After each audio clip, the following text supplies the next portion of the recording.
Hello everyone and welcome back. We're here for the back 9 of round number 2, 2023 Throwdown the Mountain 11 Grand Canyon course. Sets the stage. Paul McBeth off to a great start in this front 9, but Sullivan Tipton, aka Sully, trying to come after him.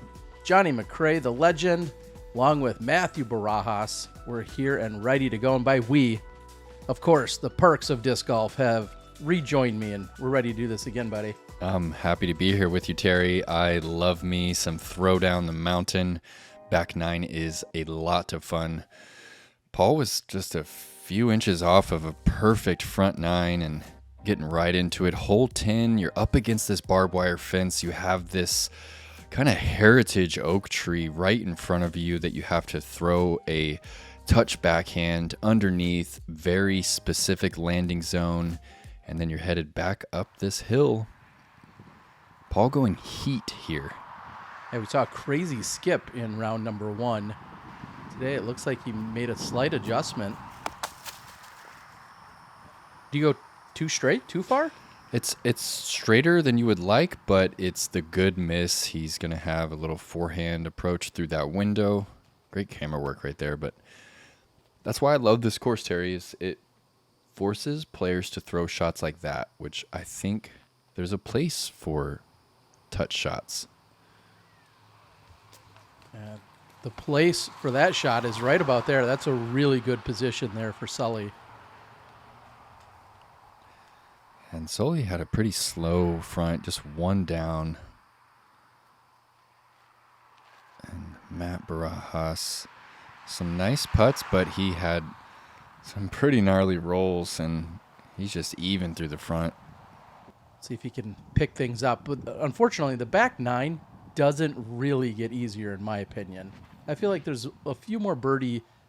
Maybe they just come easier on the front, but I might be making that up. That's at least what I've noticed from our FPO coverage, is that the front plays a little bit softer than the back. But we'll see what our lead card can do. And this is a pretty common shot to have to attempt if you don't quite make that corner.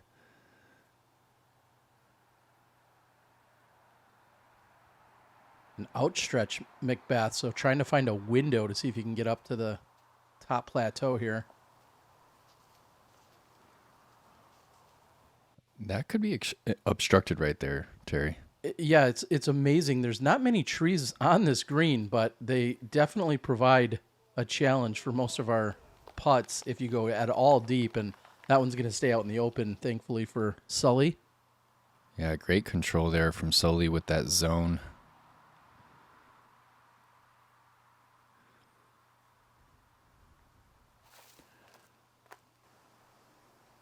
Apparently there's a small little window over there, and McCray's going to put himself in position. Actually, shorter than I realized. Would you consider this one a death putt, Terry? The only thing that I think the challenge is on this green, it's not so much a slope behind the basket, as he just barely misses. Oh. It's those couple of trees that can come into play. Those are the challenge here. When I think of a death putt, I think of, something getting up and then rolling away 50 or 80 or 100 feet. I don't think that's as much the problem here as just trying to keep it clean. Stay away from the trees. Yeah, I think Johnny's going to have to climb in that cedar, and there he is. This looks tough.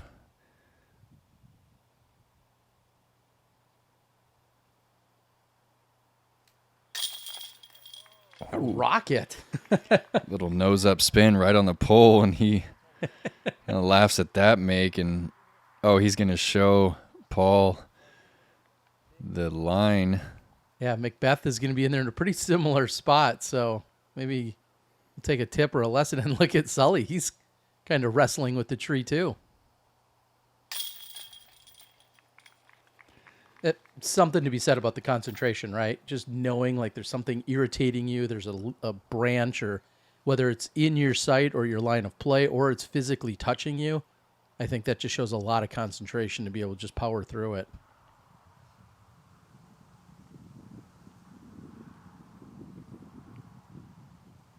Paul just a couple feet in front of Johnny. Might even have to putt this through the same window. Well, if they're playing horse right now, looks like McCray would have the advantage.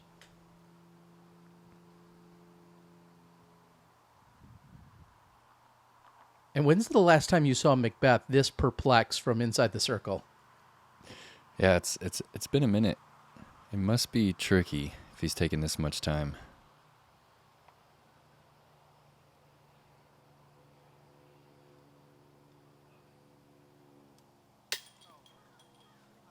Oh, that hurts. Same gap. Just finds the band.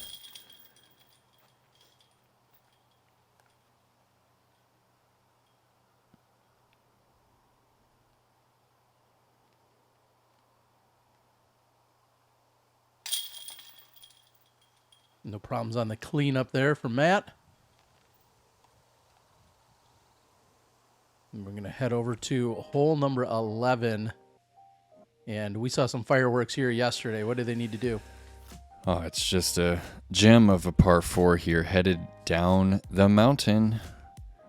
599-foot par 4. We saw Paul throw this flippy force right through that left gap that we're cruising back through now. I think this is still playing as the easiest hole on the course as far as par. Yeah, when you're talking about it as a 4, I think I asked just that. Is it too easy of a 4 or is it too tough of a 3? Do you have a strong opinion one way or another? I think that there's a place for attackable par 4s like this. I mean, it does take a good shot and a decent approach to score the birdie. And there's a chance for an eagle. And Paul's just getting this force a little too turned, and Sully was actually one of the 3 competitors that carded an eagle during round 1.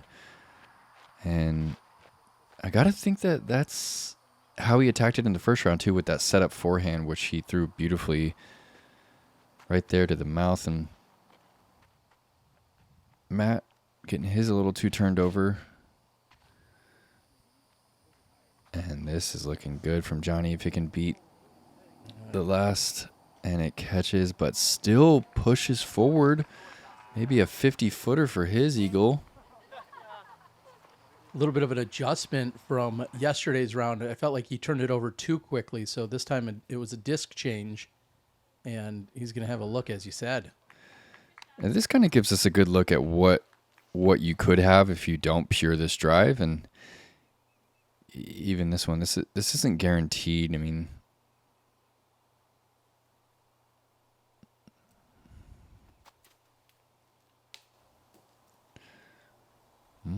got a little work left for the birdie.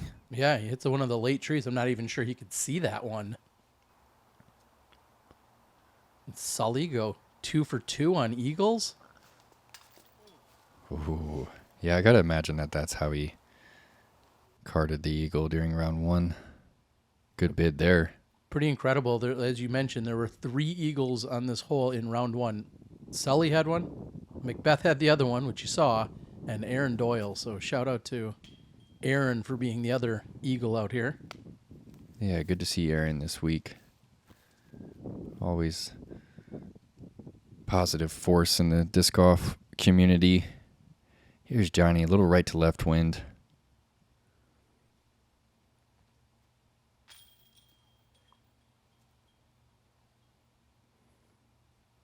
I just needed half a rotation more. So now McBeth still has some work to do for the pars, or I'm sorry, for the birdie. It's not exactly a tap in. Then again, I feel like his putting is looking a little bit better. Here in early 2023, I wouldn't bet my house on it. You know, when I watch him walk up, I feel like he's been off the mark more than what I'm used to seeing. But so far in the first round and a half here this weekend, it looks pretty solid. Yeah, again, he has I'm a with higher you. standard than most, right? You know, I know what I'm saying here, and I don't need to hear in the comments, oh, you call McBeth not a good putter? How good are you? Yeah, I'm not claiming as much. I'm just saying I've seen McBeth's best putting over the last decade, and I would not say he's at the apex at the moment. So we'll see how that carries on here rest of the weekend and beyond, as Johnny's got the tap in birdie. Cody Larson, the only eagle here in round number 2. Nice work, Cody. And here we are, hole 12. Pretty tricky initial tee shot here. And this is the ideal landing zone right up here on this little mound. And then you're left with 250 to 300 into the green. And it's back up against the edge of the old quarry. Oh, and Sully just a little inside with that forehand. He's likely going to have a forehand anhyzer around that last pine right there. And McBeth is actually throwing the TI Zeus right here.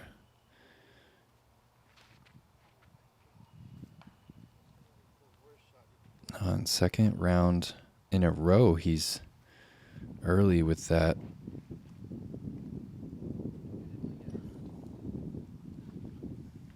That stays clean for the majority of the flight. I was going to say, if you're going to hit a tree, hopefully it's a late tree on this hole to get some of that initial ground carry. Boy. And that right there, Matt and Johnny's shot, is why I love this style of disc golf, because you have to control your shot through the whole length of the flight. It's not about just hitting a hyzer 72 miles per hour, either 30 degrees or 40 degrees or, 100 feet in the air or 6 feet off the ground. You have to control the exact line the whole way through to score. And I think that disc golf is kind of missing that a little bit.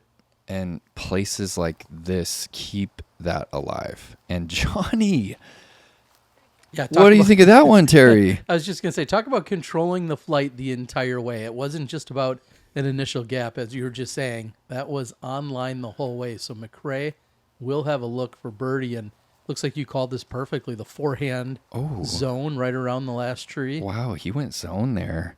That seems to be common with the Discraft players, that they'll use that zone for anything 300 feet and in, which is pretty impressive for that slow of a disc.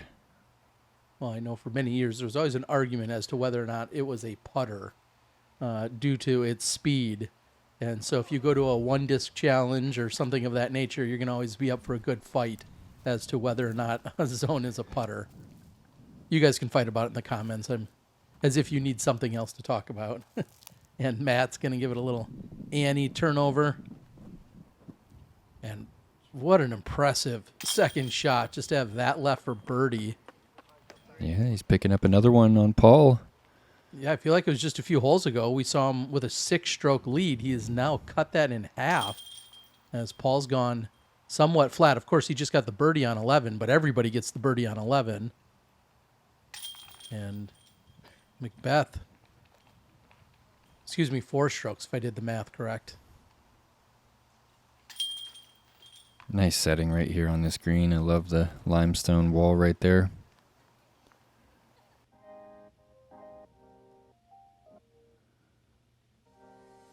Hole 13, first of 2 par 5s.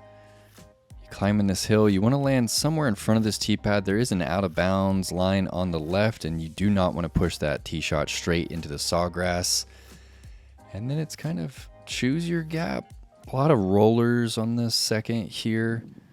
A lot of open space out there on the left once you advance past the mandatory.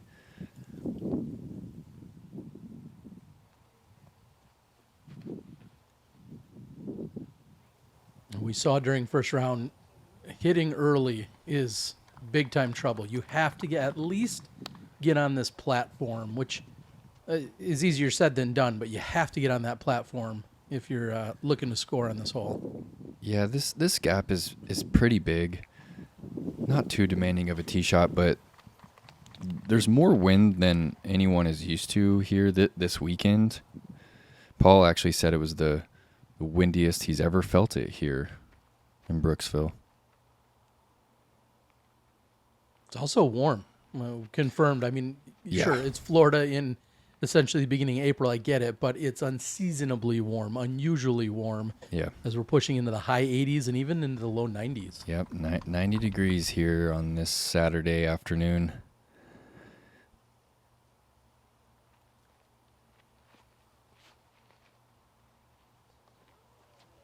Yeah, good extension from Matt. Almost got that pause at the end of his reach back, on that straight line. It's working for him. And Paul made one of the crucial mistakes, pushing the drive into the sawgrass, and he just barely skirts the Mando. And nice, Terry. Yeah, and clearly would have been incredibly punishing had he actually missed it. Now, they made an adjustment, I believe, as a player, and also even in the media. I got a email saying that there was a slight clarification that was made. We saw everything that unfolded with McCray's provisional during round number 1, and here in round number 2, they just basically said that's an OB line all the way up until the Mando, and then if you miss the Mando, fly into the Mando space after that fact, that's when you play from the drop zone. Is that kind of how it was worded? Yeah, I think that the new mandatory rule has brought a little confusion, but things are all cleared up now, and this is just classic JohnE McCray shot right there. That's a rive that he's getting to flip late into the flight, and that is just outside the circle for eagle. Trying to trim up a few of the strokes that he picked up here on yesterday, and granted, he ended up still walking away with the par 5, but today, like you mentioned, eagle look coming up, and McBeth in good position.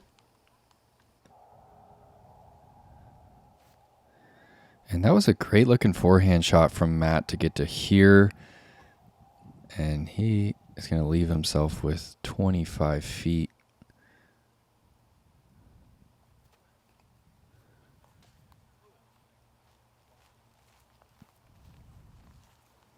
Oh.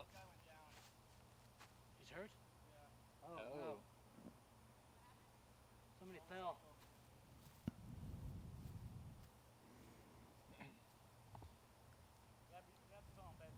Yeah, and as you could hear, they were just talking about that one of the competitors seems to have fallen. I believe it was essentially like a twisted ankle. Is that almost twist into the basket? One branch holding McCray up.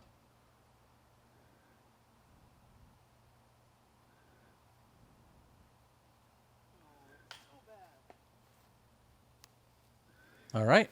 Well, what was I saying about his putting? No, it's just a little bit off on that one. So McBeth flat on both 12 and 13 here. Yeah, he didn't quite have that arc on the putt that I was expecting. Oh, that's mean. That was a lot of chains on Heiser. And here we go, Terry. This one's to cut the lead in half from the 6 to the 3. Oh, nice looking stroke right there. I mean, not really no lack of confidence in that putt right there. Yeah, that's exactly what I was thinking. Like, man, you give this guy an opportunity, and he's clearly not, shunning away or quivering or worried about it whatsoever. Just a solid, confident putt. And McBeth is going to tap in for a par. And like you said, lead is just down to 3 now.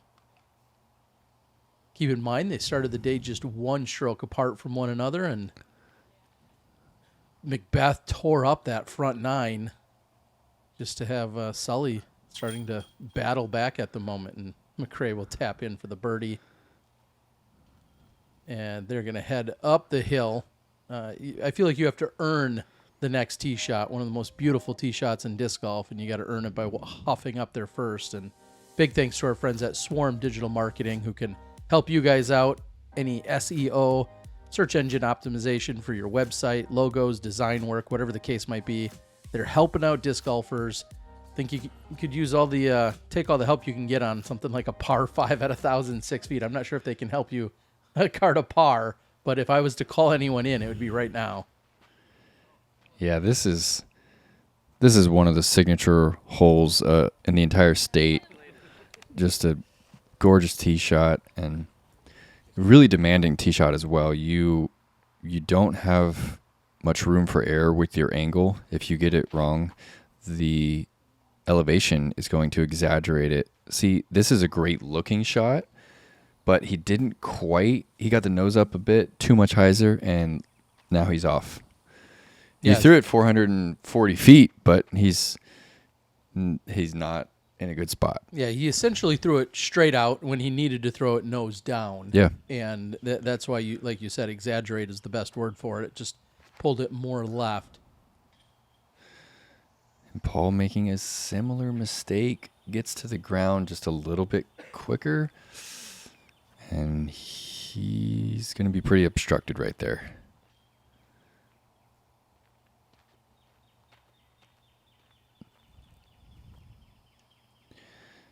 Matt representing Mint Discs out of Austin, Texas. I've actually known Guy Bouillon and AKA Taco and Zach Jansen, or some of my early disc golf friends in the Austin, Texas disc golf scene before they established Mint Discs. And So I know they're pretty super cool. pumped, to see Matt out here on the lead card action here this weekend. I got a message saying how they were excited to log in and watch the action. And that is off to that right side. It looks like it's going to ultimately trickle down, but man, it feels like he kind of squandered an opportunity there. Yeah, that's the real bunker of the hole. The sawgrass and cedar mess over there on the right side.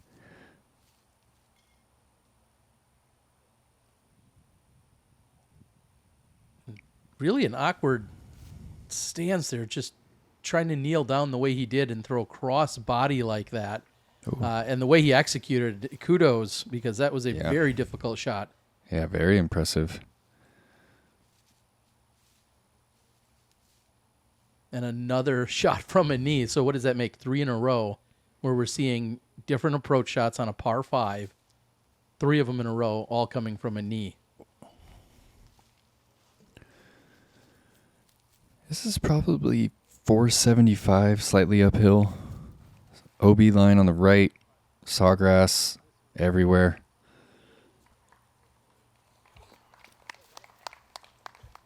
And not too far from where we saw him actually yesterday. I feel like Yeah. he's maybe 10 feet closer to the pin.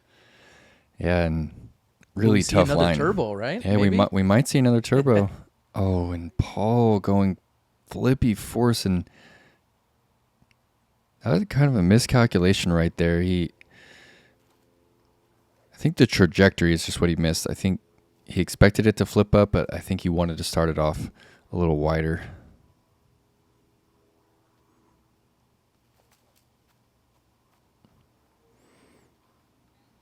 And a touchy shot here. It may not seem like it, but it is. Just knowing that the OB is on that right-hand side, and clearly you're trying to keep it in the short grass or in the fairway. So solid work there by Sully. We'll see if he can maybe give it a long bid at birdie, but par is likely coming.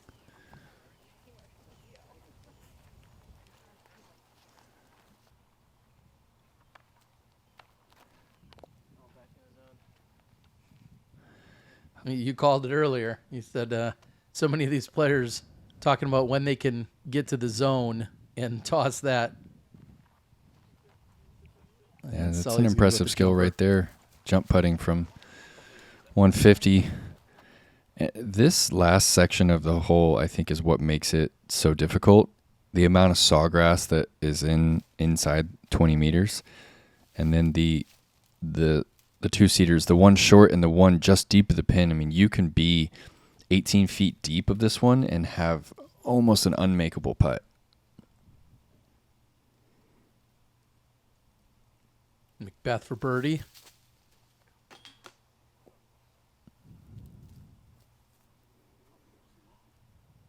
Not quite enough. So, yeah, McCray, again, similar position to round 1. And now this is going to be more of a shuttle putt, it looks like, not going with the turbo. This is a really unique putt that I definitely suggest you go out and try. I don't think we've really seen too many of them ever even attempted on the tour. I don't even know if I've seen that one.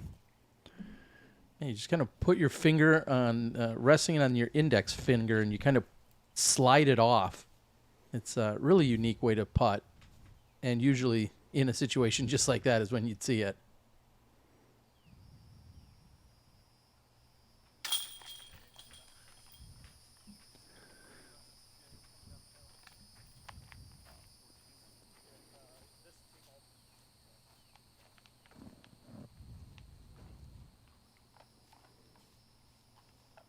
I know I called for it yesterday, but right now as we're thinking about hole 14 late in the round, I know the Double G commercial is telling you to be thinking about jerky, which far too often I am, but I'm really missing Double G as a person here too. We're in Florida.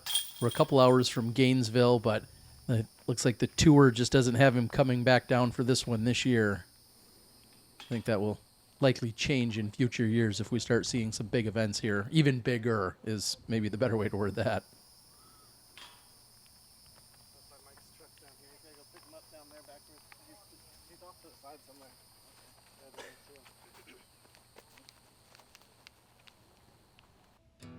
I'm Garrett Girthy. People know me as Double G. I've been making Double G craft jerky since I was 16 years old. Whether I'm at home or on the road, Double G craft jerky is the snack that I go for. I've actually found myself eating Double G craft jerky on my long drives to the next tournament. We all know Double G's got a big arm, but he's also got a big heart. Every bag of Double G jerky that you buy supports children's disc golf and goes to a great cause. You can find Double G craft jerky at doublegjerky.com. Now we head over to hole number 15, just one of the most beautiful golf holes that I think we see on this course. Yeah, I would say it's the most demanding tee shot as well. You have this OB fence on the right and then the bunker of cedars on the left. And it just forces you to throw a backhand out to the right that flips and drifts and kind of lands flat. Yeah, and fortunately, there's our update in that our injured player is able to get carted off, and nobody really wants to be leaving the mountain in that capacity, but tournament director Mike Barnett on it and down there to the rescue and bringing him back in his truck. And that's a pretty ideal shape right there from Sully. He went forced it over and got a nice gentle flex out of it. Ooh. Lovely post right there. Would you say they were playing defense? That's great. I've never heard that. So he stays in bounds, which is really, of course, the upside there. Could very easily slide through or over the top of that. McBeth talks specifically about how he's clubbed down this year and is playing this with more of a fairway as opposed to going with a driver. We saw him and Heimberg just put absolute crushes out there last year, but he said, I just want to get anywhere near the mouth, near the gap, because I'm that much more dependent on a solid forehand shot. So unfortunately, Matt doesn't get the same kick or ricochet or hit the same obstruction that we just saw there from McCray. So he's going to be out of bounds, and you get up to 2 meters that you can pull yourself off of the fence. I don't know if Matt knew that. I don't think he took full advantage of it. Oh, no. Finds one of the two trees in the center. And McBeth just threw that Athena a little low, and he's got the force in his hand. He's trying to go to the left of those trees. Ooh, not the angle he was looking for. Really wanted to see that one fly on Annie in front of those trees.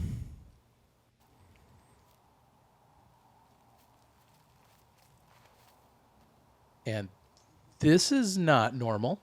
No, this is a really big shot to attempt. Oh, and his wife Jen likes it. Oh, look at her. She loves it.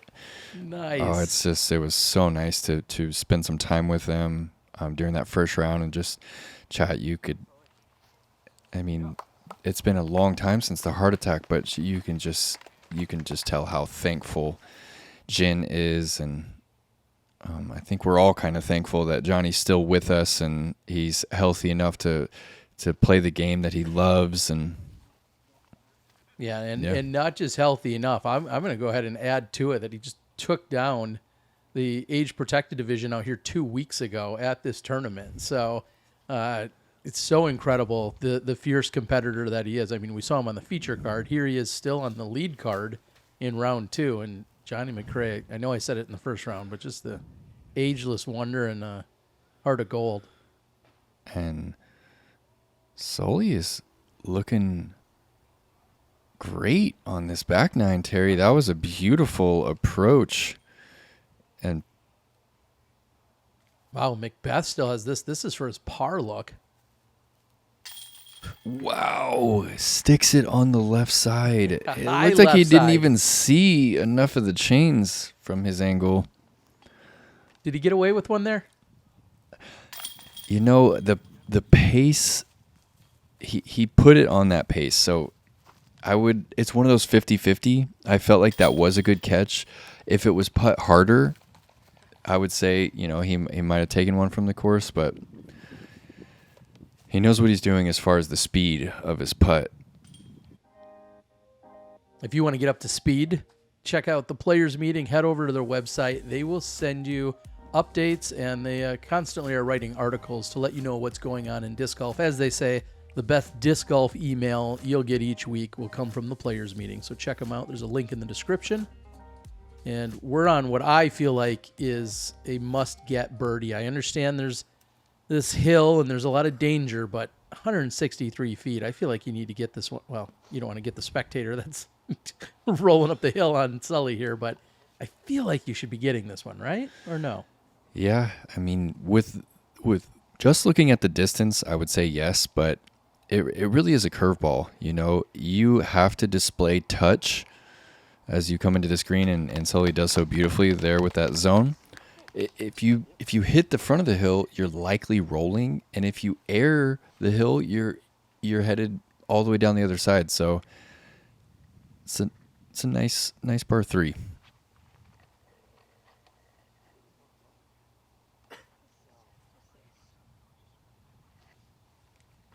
And that's 0 for 2 in terms of good drives from McCray here on 16. Yesterday, he was also on that left side, and I think he had to shoot that one down or have it roll over on its back. Oh, no.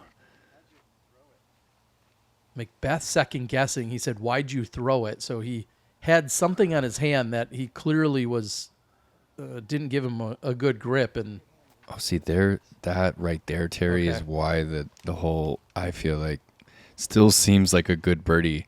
Because, I mean, Matt kind of put the touch on that one, and it still just glided long, and now he's got a straight death putt from 35.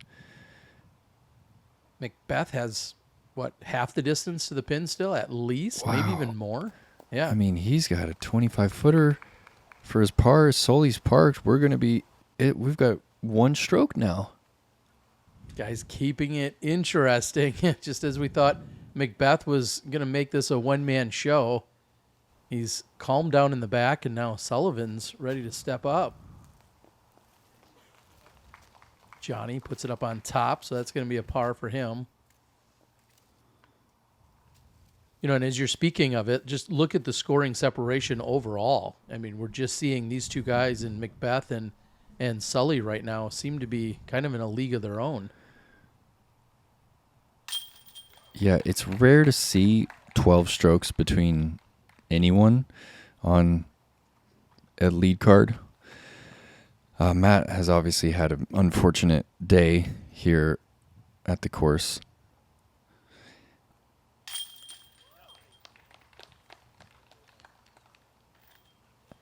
The birdie train keeps on rolling for Sully. I've said it before, Terry, and I almost feel bad saying it, but I think it can be good to have someone, not just shredding the course. So it gives a little context to the viewers to show why the hole is hard, or why this course has some teeth, and why a 10 under par is actually really impressive. It's not just come out here to the Grand Canyon and shoot under par. I mean, even a good player like Matt can find himself over par. And hole 17, another demanding tee shot. We've got an OB pond on the right, And then the entire length of the hole, there's a cliff. And you can see the orange painted line right there next to the tee. It's out of bounds. So if you miss left, you're instant bogey. Sully's heading to that side. Wow, and I think that actually filters through enough to get him back in bounds. It looked like it was OB the entire way, and then I think it just somehow slid through the back. We saw such a beautiful drive from McCray in round 1, but that doesn't quite hang on, and there's that orange line you speak of. And just for a little geography, I guess, if you actually jumped off of that cliff, you'd be down in the middle of hole 14, the par 5 that they just played. That's what's down there, and it's essentially running parallel to this hole. And I see by the look on your face that that's not necessarily what you would ever think about, but if you walked over there, that's actually hole 14 down there. I didn't know that. Love that. The lay of the land from Terry Miller. And this is just a great place to play disc golf. I mean, the history out here with Greg Hosfield, and I mean, this is the 11th version of this tournament, and it's just a great setting for this game. Yeah, there is a reason, not just everyone in Florida, but throughout the country, people revere this as such a fun place to come play golf, especially if you're from Florida, but people really love coming to play here. And Mike Barnett and Sun King and the crew, along with your presenting sponsors and Discraft, all making it happen. Oh, that was good the whole way. Matt Barajas. Beautiful par save, right? That was nasty. And, while we're on the topic, Mike Barnett with Sun King wanted everybody to know that, with McBeth purchasing this property, Throwdown the Mountain will continue as a tournament in 2024. And I believe, Terry, that we might see this venue on the Disc Golf Pro Tour. Yeah, I think that's certainly in the plans in some capacity. Of course, tee pads have to be added in a permanent fashion, as McCray also is going to save the par. But yeah, those are all sorts of the things that are being talked about, is how will McBeth and Dylan Cease, how will they change up the layout? What will that mean? A few holes here and there.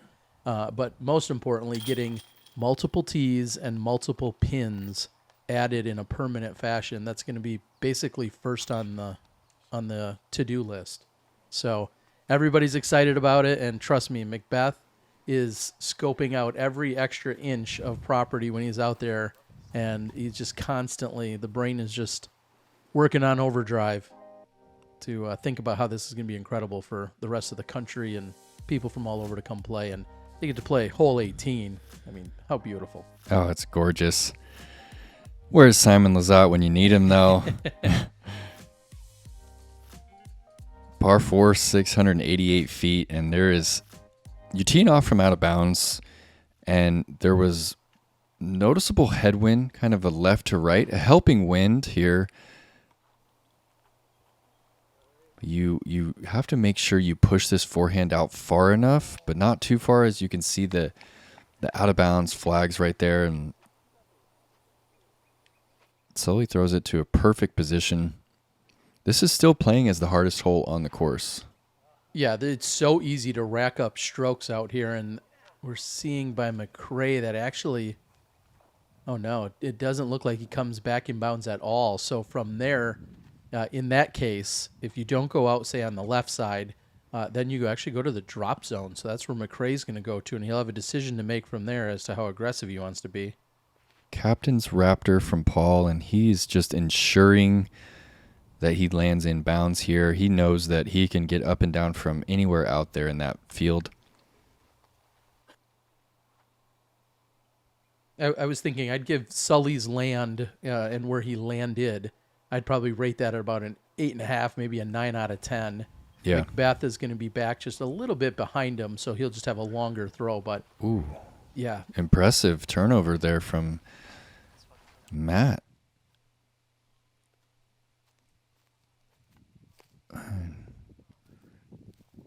Getting a nice look at JohnE McCray's unfortunate OB, and yeah, this This is a really tough drop zone. It's probably 450 to the pin, like uphill. Yeah, at least. And rarely will you see somebody go after it. Now, Paul. He's really getting after this here. Oh, wow. Filters through those right side trees. Easily could have hung him up and maybe even kept him out of bounds, but filters all the way through, and looks like he's going to have a look to pick up then his first birdie since 11. Nice looking turnover here from Matt. Wow, that was beautiful. Just a little deep. And there's nothing wrong with going deep. I know you see the little that's rope gotta go back there, but that is all safe. That's really just to keep spectators off of the green. Oh, and he just barely creeps in bounds there. McCray's fourth. This is just, it's such a unique shot. The closer you get to that cliff, the harder it really becomes. And yeah, you called it, though. This is playing as the most difficult, averaged .79 over par. And when I talked about the back playing a little tougher, I guess you see that 17 is the fourth hardest, 15 is the second hardest, and 18 is the hardest. So 3 of the hardest holes on the course are in the last 4 that you play. So it's closing out strong here is very difficult to do.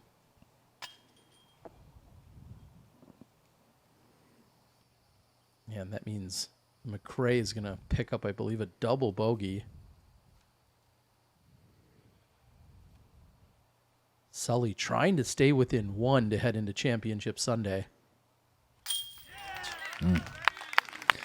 what a back 9 from Sully. Just 1 down on the front, 7 under on this difficult back 9. A lot of really confident putts. Matt's going to go clean it up, and we're going to start to head on out. I'm going to thank Mr. Nate Perkins. You guys see his information in the description. Follow him. Perks of Disc Golf. You can find him on Instagram. And big shout out to Dwayne and Susan, my incredible hosts here at Throwdown the Mountain, along with all the sponsors. Make sure you like, share, subscribe. Put something in the comments. I've got Double G Jerky to give away. We're going to have more giveaways throughout the weekend. And we're looking forward to Championship Sunday, Throwdown the Mountain 11. Man, I am jacked for it. Nate, you think you'll rejoin me maybe? I'll be here, Terry. You let me know when and where. You know I love to talk some disc golf, and we're going to take a quick look at who will be joining us for the lead card final round. Paul, McBeth, Sullivan Tipton, and Joseph Anderson and Braden Sides are going to join us. Looking forward to it, guys. We'll see you guys for Championship Sunday.